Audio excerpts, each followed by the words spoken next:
Informasi ini kami sajikan sebagai rekap serta prediksi kondisi market ke depan. Oke deh, langsung aja kita mulai dari produk pertama yaitu Forex. Pound sterling, Bank of England mengejutkan pasar dengan kenaikan suku bunga 15 bps dalam pertemuan terakhirnya pada tahun ini.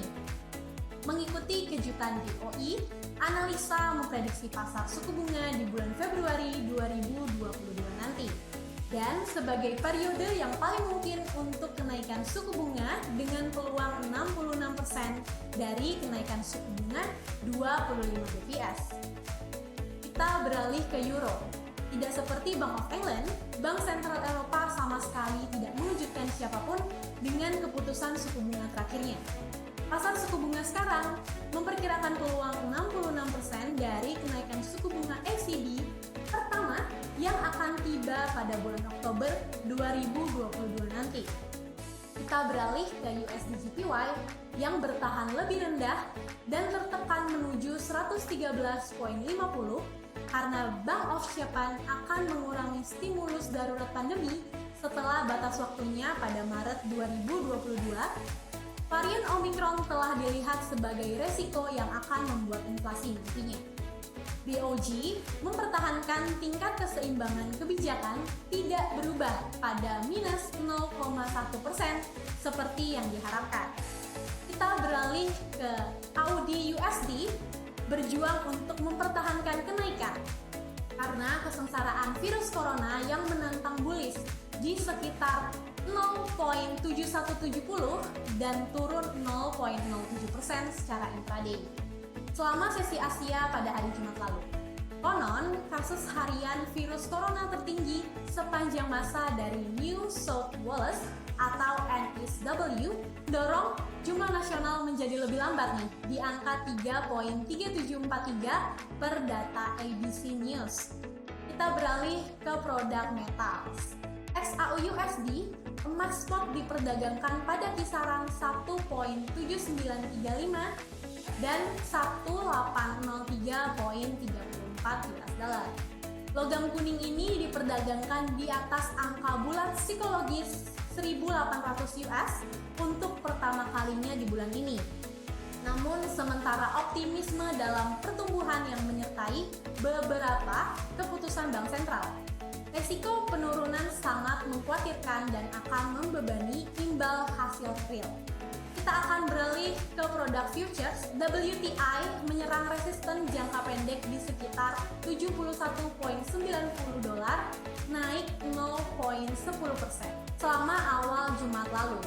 OPEC memprediksi dunia akan mengkonsumsi 99.13 juta barel minyak mentah pada kuartal pertama di 2022 nanti dan meningkat 1.1 juta barel per harinya dari perkiraan terakhir sebulan lalu.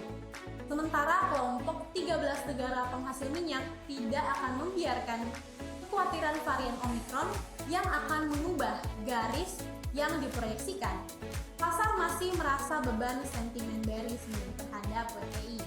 Kita beralih ke Nasdaq 100. Nasdaq jatuh dengan keras pada hari Kamis lalu dan terseret oleh aksi jual beli saham teknologi besar. Ketiga indeks utama US ditutup merah karena investor mempertimbangkan kemungkinan kenaikan suku bunga. Dow sebagian besar datar setelah hari perdagangan berombak, Nasdaq merosot 2.47% dan perumahan mulai naik 11.8% di bulan November kemarin. Aktivitas di sektor jasa dan manufaktur US melambat pada awal Desember tetapi masih bertahan pada wilayah ekspansif. Kita beralih ke US stock. Alibaba ditutup di angka 120.25 di sesi perdagangan terbaru, menandai pergerakan minus 1.81% dari hari sebelumnya. Investor berharap kekuatan dari Alibaba saat mendekati rilis pendapatan berikutnya. Alibaba diperkirakan akan melaporkan EPS 2.60 turun 23.08% dari kuartal tahun sebelumnya. Sementara itu, perkiraan konsensus terbaru menyatakan pendapatan 39.37 miliar, naik 16.19% dari kuartal tahun sebelumnya. Kita beralih ke Disney nih. Disney telah menjadi saham populer selama ini. Tetapi meskipun menjadi pemenang pandemi berkat layanan streamingnya, saham Disney kini telah turun sekitar 18% di tahun ini. Disney diperdagangkan dengan PE maju 34,8 dan pendapatan Disney diperkirakan akan naik 86,9% di tahun ini. Konsensus Z menyerukan 4,28 naik dari 2,29 dari tahun lalu. Nah, itu dia rekap informasi mengenai kondisi pasar minggu lalu dan kita beralih ke prediksi pasar minggu ini. Oke, pada hari Senin 20 Desember, data dari China Loan Prime rate 1 year diperkirakan tidak berubah pada 3,85%.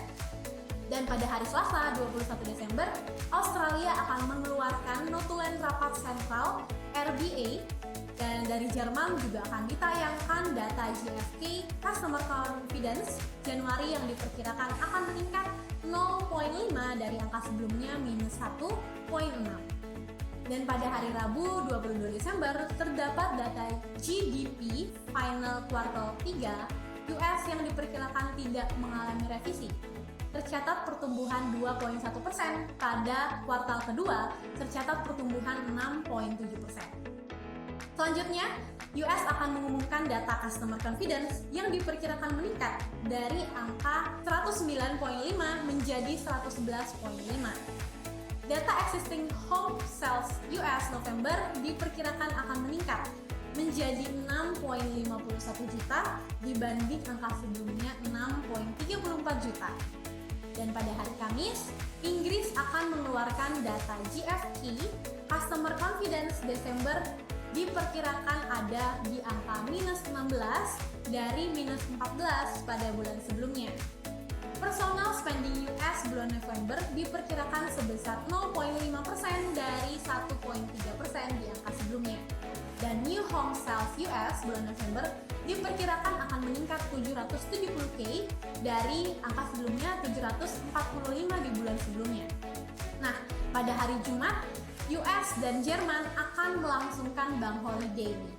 Oke, Maxian, buat kalian yang ketinggalan live streaming kali ini, bisa langsung mengunjungi sosial media kita untuk berita-berita terupdate juga. Saya Sania, pamit undur diri. Terima kasih dan sampai jumpa.